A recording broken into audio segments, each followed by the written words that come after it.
الحمد لله رب العالمين والعاقبة للمتقين والصلاة والسلام على سيد الأنبياء والمرسلين نبينا محمد وعلى آله وأصحابه ومن تبعهم بإحسان إلى يوم الدين. الحمد لله الذي هدانا لهذا وما كنا لنهتدي لولا أن هدانا الله. رب اشرح لي صدري ويسر لي أمري واحلل عقدة من لساني يفقهوا قولي. اللهم انفعنا بما علمتنا وعلمنا ما ينفعنا وزدنا علما. اللہ تعالیٰ کے فضل و احسان سے سورہ ہود کی آیت نمبر 11 تک ہمارا سبق مکمل ہو چکا ہے اور آیت نمبر 12 سے انشاءاللہ آج ہمارے سبق کا آغاز ہو. اعوذ باللہ من الشیطان الرجیم. بسم اللہ الرحمن الرحیم. فلعلك تارك بعض ما يوحى إليك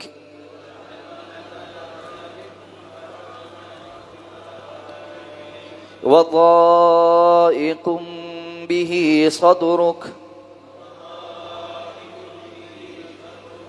أن يقولوا لولا أنزل عليه كنز أو جاء معه ملك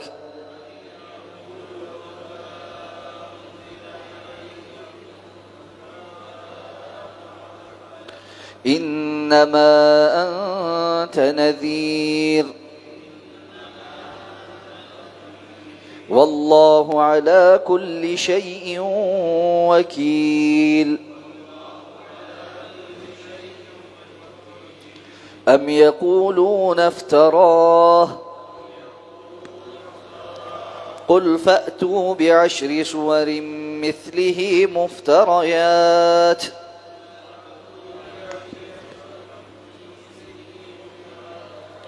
وادعوا من استطعتم من دون الله إن كنتم صادقين.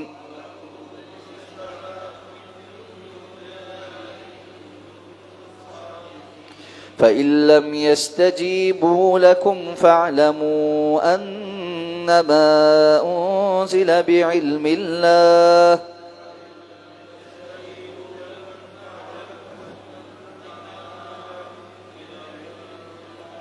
وأن لا إله إلا هو فهل أنتم مسلمون.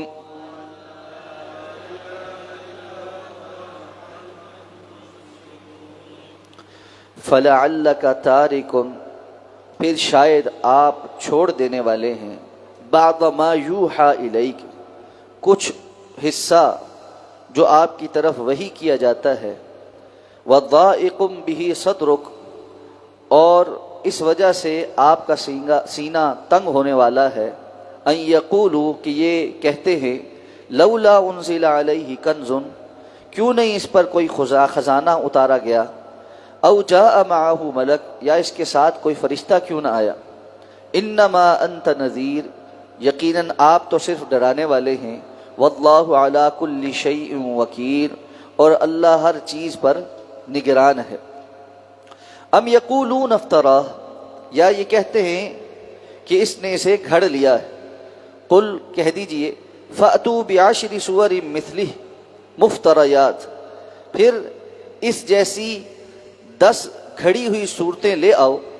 وادعوا من استطعتم من دون اللہ، اور جنہیں تم بلانے کی استطاعت رکھتے ہو انہیں بلا لو اللہ کے سوا، ان کنتم صادقین، اگر تم سچے ہو. فإن لم يستجیبوا لکم، پھر اگر وہ تمہاری بات قبول نہ کریں، فاعلموا، تو پس جان لو، انما انزل بعلم اللہ، کہ یہ صرف اللہ کے علم سے اتارا گیا ہے، وَأَن لَا إِلَٰهَ إِلَّا هُوَ، اور اس کے سوا کوئی معبود نہیں.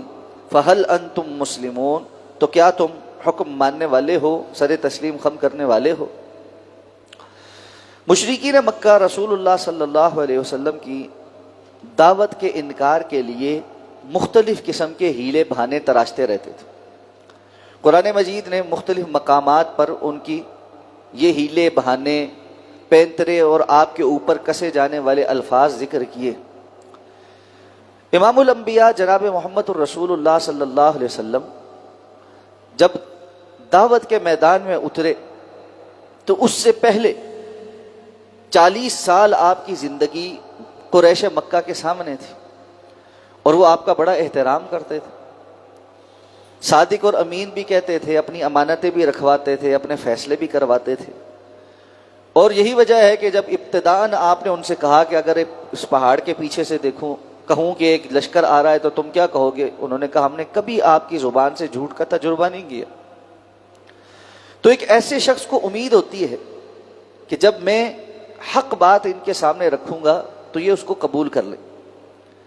لیکن جیسے ہی رسول اللہ صلی اللہ علیہ وسلم نے دعوت توحید دی، وہی زبانیں جو رطب اللسان تھیں، جو تعریفیں بیان کرتی تھکتی نہیں تھیں، انہوں نے ایک دم رخ بدلا، اور کبھی مجنون، کبھی ساحر، کبھی کاہن، اور کبھی اللہ کی طرف جھوٹ باندھنے والا، اور پتہ نہیں کیا نہ کیا الزامات لگانے شروع کر دیے۔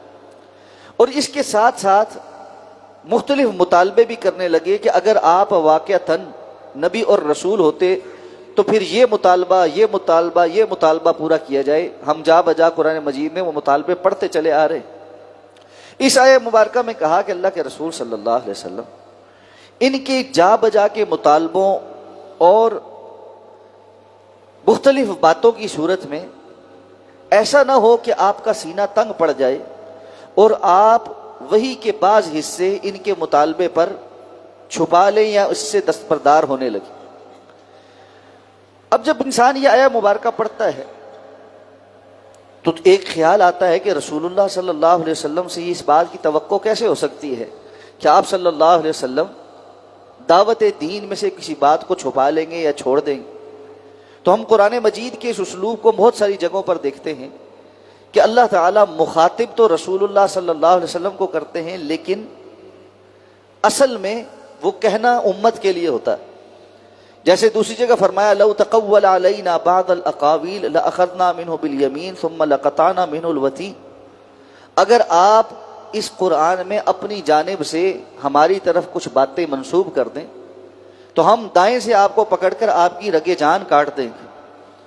اب رسول اللہ صلی اللہ علیہ وسلم سے تو اس بات کی کوئی توقع نہیں، لیکن امت کو یہ باور کروایا جا رہا ہے کہ اگر رسول اللہ صلی اللہ علیہ وسلم جیسی ذات اور عظیم الشان ہستی بھی ایسا کام کرتی تو اللہ رب العزت آپ کو بھی اس جرم میں معاف نہ کریں، تو بعد میں آنے والے اگر دین میں کوئی انحراف کریں گے یا اس کے اندر کوئی اضافہ اپنی طرف سے کر کے لوگوں کو کہیں گے کہ یہ اللہ کا کلام ہے، تو کیا اللہ رب العزت ان کو چھوڑ دیں گے؟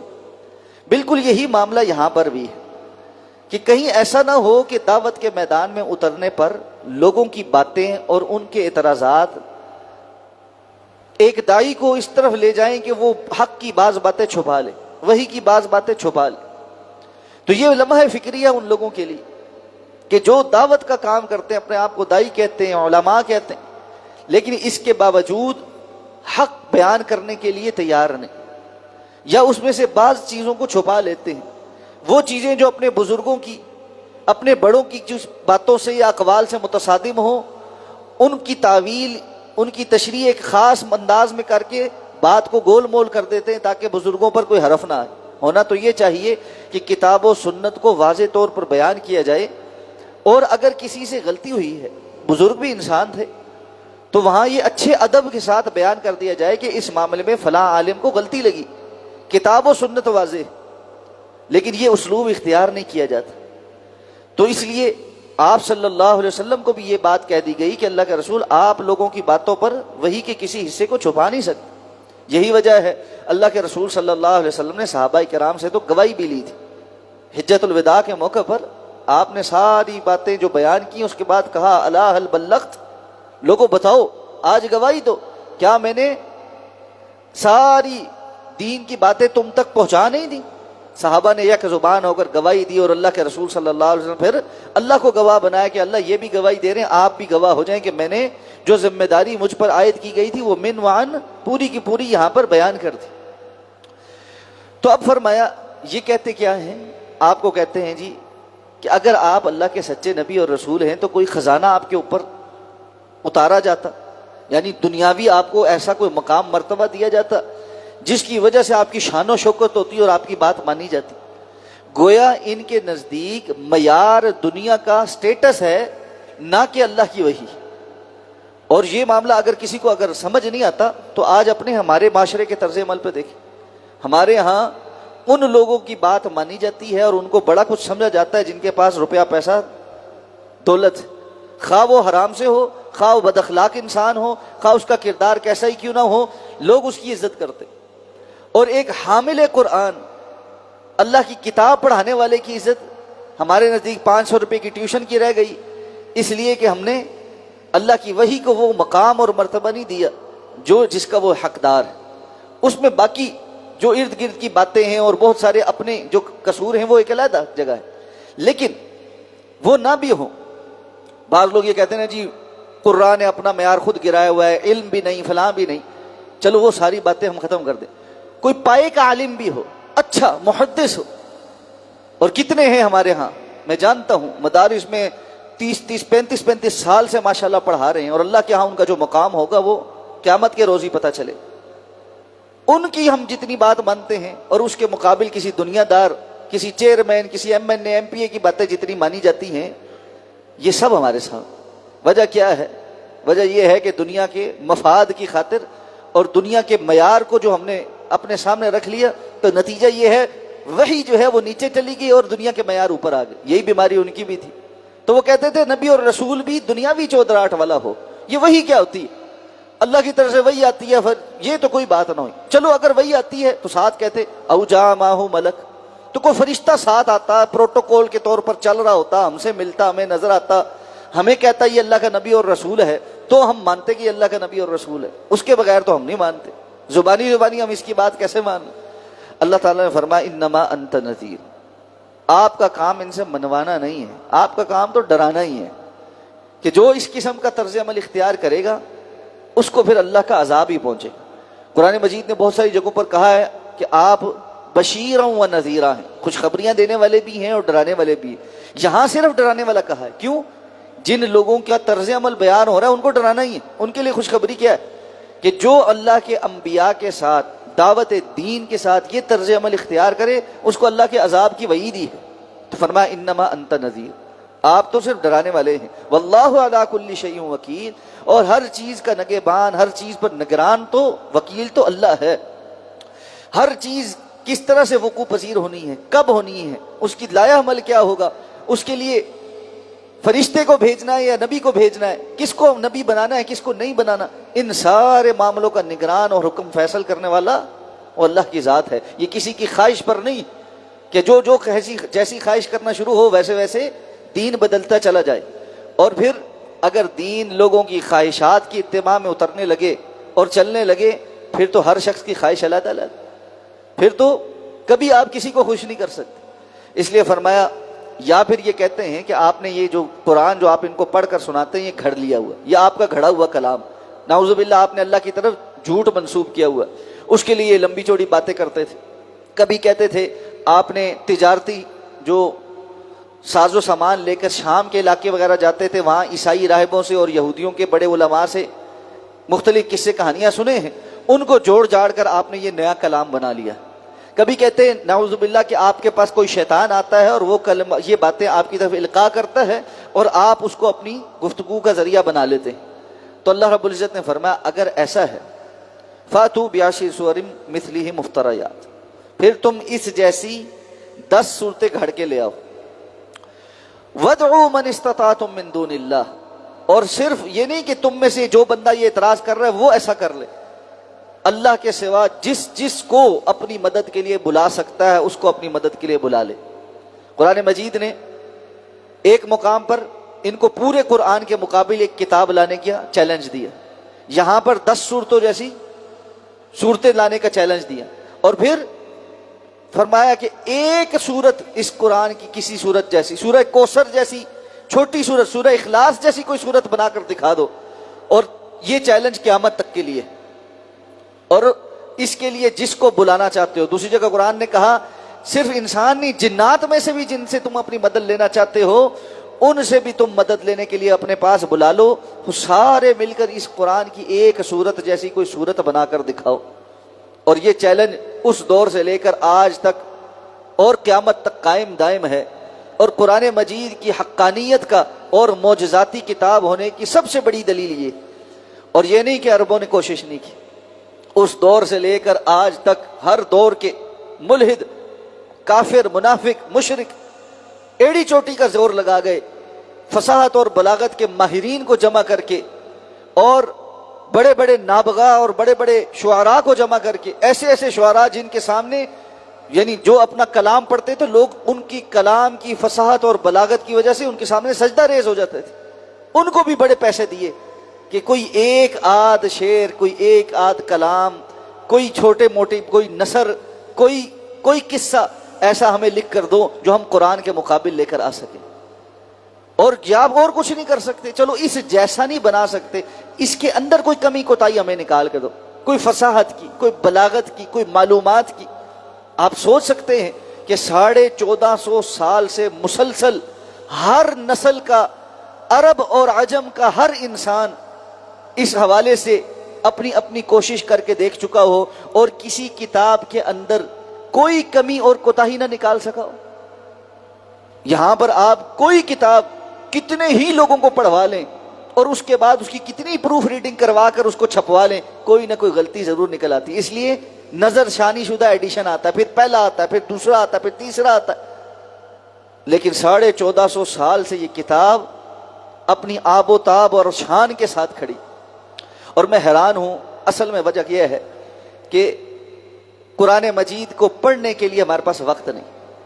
بعض نوجوان یہ سوال کرتے ہیں کہ ہم نے اللہ کو دیکھا نہیں، ہم نے جنت جہنم کو دیکھا نہیں، تو ہمیں کیسے یقین آ جائے کہ اسلام سچ ہے؟ بھائی اللہ نے ہر دور میں جب انبیاء کو بھیجا تھا تو معجزے ساتھ بھیجے تھے، ہمارے جو نبی ہیں ان کا معجزہ ہمارے پاس موجود ہے، اور وہ اللہ کی کتاب ہے۔ اگر اس قرآن کا معجزاتی طور پر مطالعہ کیا جائے، اعجاز القرآن پر جو کچھ لٹریچر موجود ہے وہ پڑھا جائے، عربی زبان سے شدھ بدھ حاصل کر کے اس کی فصاحت اور بلاغت کو دیکھا جائے، اس کی معلومات کو دیکھا جائے، وہ معلومات جو 1400 سال 1450 سال پہلے اس کتاب نے دی، جو آج آ کر جدید سائنس پروو کر رہی ہے، اور اس دور میں کوئی ذریعہ نہیں تھا ان معلومات کا۔ کتنی چیزیں ہیں جنہوں نے کفار کو مسلمان کر دیا، کہ یہ بات کیسے ہو سکتی ہے؟ لیکن ہمیں کہ آج تک اللہ کے اس معجزاتی کلام کو اس نظر سے پڑھتے بھی نہیں، جاننے کی کوشش بھی نہیں کرتے، اور پھر اس شعبے میں رہتے ہیں کہ جی ہم نے تو کبھی کچھ دیکھا نہیں، تو غیب پر ایمان کیسے لائیں؟ یہ ایسا کامل معجزہ اللہ نے عطا فرمایا جو اس کو ساتھ جڑ جاتا ہے۔ اللہ کے رسول نے فرمایا یہ تو اللہ نے تمہاری طرف ایک رسی لٹکائی ہے، اس کی ایک جانب اللہ نے تمہاری طرف لٹکائی ہے، طرفہ بید اللہ، اس کی ایک جانب اللہ کے ہاتھ میں ہے، یعنی یہ براہ راست اللہ کے ساتھ جڑنے کا ذریعہ ہے۔ جو اللہ کی کتاب کے ساتھ جڑ جاتا ہے اس کا تعلق اللہ کے ساتھ یقینی طور پہ قائم ہو جاتا ہے۔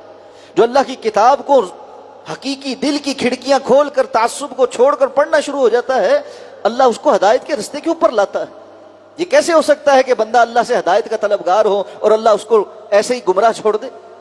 اللہ نے اس کو پیدا کیا ہے، اس کے رزق کا انتظام کیا، ایک ایک سانس جو آ رہی ہے جا رہی ہے اللہ رب العزت کے حکم سے آ رہی ہے۔ اللہ اس بندے کے لیے ہدایت کے رستے نہیں کھولے گا، شرط یہ ہے وہ تعصب پہ نہ ہو، ضد پہ نہ ہو، اناد پہ نہ ہو، اور اللہ کی کتاب کے ساتھ جڑے۔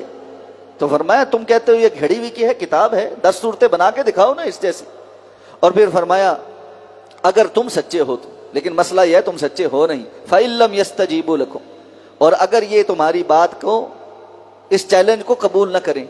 اور دوسری جگہ اللہ نے فرمایا إِن لَّمْ تَفْعَلُوا وَلَن تَفْعَلُوا، اگر یہ ایسا نہ کریں اور ہرگز یہ ایسا کر بھی نہیں سکیں گے، یہ چیلنج ہے اللہ کا، اور یہ چیلنج ہمارے سامنے اللہ رب العزت کی طرف سے سب سے بڑی دلیل مبنی برحق۔ اللہ فرماتے اگر یہ تمہاری بات کا جواب نہ دیں اور اس کو قبول نہ کریں تو پھر یہ جان لو انما انزل بعلم اللہ، یہ کتاب اللہ کے علم کے ذریعے نازل ہوئی، یہ اللہ رب العزت کا کلام ہے جو اللہ نے نازل فرمایا ہے۔ اور اس کا پیغام کیا ہے؟ اللہ الہ الا ہو، اللہ کے سوا کوئی معبود برحق نہیں۔ اللہ نے جو کچھ بتلایا ہے اس کتاب میں، ذالک الکتاب لا ریب فیہ، دنیا کے سارے فلسفی سوالوں کے جواب ڈھونڈتے ڈھونڈتے تھک جائیں گے، ان کے پاس جواب نہیں آ سکتے۔ جواب اللہ رب العزت ہی بتلائے گا، کیونکہ خالق مالک وہ ہے، پیدا کرنے والا، عدم سے وجود میں لانا والا وہ ہے۔ آسمان و زمین کی تخلیق کیسے ہوئی، کیوں ہوئی، کب ہوئی، اور انسان کی پیدائش کیسے ہوئی، وہ دنیا میں کیوں کر آیا، اور یہاں پر آنے کے بعد اس کے کرنے کا کام کیا، اور یہاں سے مرنے کے بعد پلٹ کر جانے کے بعد کیا ہوگا، یہ سارے سوال اللہ رب العزت ہی ان کے جواب دے سکتے ہیں، کوئی فلسفہ اس کا جواب نہیں دے سکتا۔ اس لیے فرمایا فہل انتم مسلمون، کیا اب تم سر تسلیم خم کرتے ہو؟ جب تم عاجز ہو چکے ہو، تم نے خود ہی دعویٰ کیا تھا یہ تو گھڑی ہوئی کتاب ہے، اگر محمد الرسول اللہ صلی اللہ علیہ وسلم نعوذ باللہ گھڑ سکتے ہیں، جو امی ہیں، جن کا استاد دنیا میں کوئی نہیں، جو کتابت نہیں جانتے، لکھنا بھی نہیں جانتے، لکھی ہوئی چیز پڑھنا بھی نہیں جانتے، تو پھر تم تو لکھنا پڑھنا بھی جانتے ہو، تمہارے تو بڑے بڑے شاعر ہیں، بڑے بڑے نثر نگار ہیں، وہ کیسے یہ کام نہیں کر سکے؟ اور یہ نہیں کہ نسلوں در نسلوں نہیں کر سکے، تو اب تو تمہیں آنکھیں کھولنی چاہیے۔ فہل انتم مسلمون، کیا تم اب سر تسلیم خم کرتے ہو؟ تو دلیل تو واضح ہے، لیکن کفار چونکہ آپ صلی اللہ علیہ وسلم کے مقابل دلیل نہیں تلاش کر رہے تھے، بلکہ ضد کے اوپر تھے، یہ نہیں تھے کہ بات ان کو سمجھ نہیں آتی۔ اور آج کے دور کے بھی مستشرقین، آج کے دور کے بھی ملحدین جو دین کے مخالف ہیں، مسئلہ یہ نہیں ہے کہ ان کو بات سمجھ نہیں ہے، سمجھ تو بڑی ڈاڈی ہے، سمجھ تو بڑی ڈاڈی، لیکن ایک ضد ہے، ایک تعصب ہے، اور جو بندہ ضد اور تعصب پر ہو، پھر اللہ فرماتے ہیں ایک وقت آتا ہے ختم اللہ علی قلوبہم، اللہ ان کے دلوں کے اوپر، سماعتوں کے اوپر، بصارتوں کے اوپر مہر لگا دیتا ہے، پھر حق سامنے ہوتے ہوئے بھی نظر نہیں آتا۔ والعیاذ باللہ، اللہ ہم سب کو محفوظ فرمائے۔ سبحانک اللہم و بحمدک، نشہد ان لا الہ الا انت، نستغفرک و نتوب۔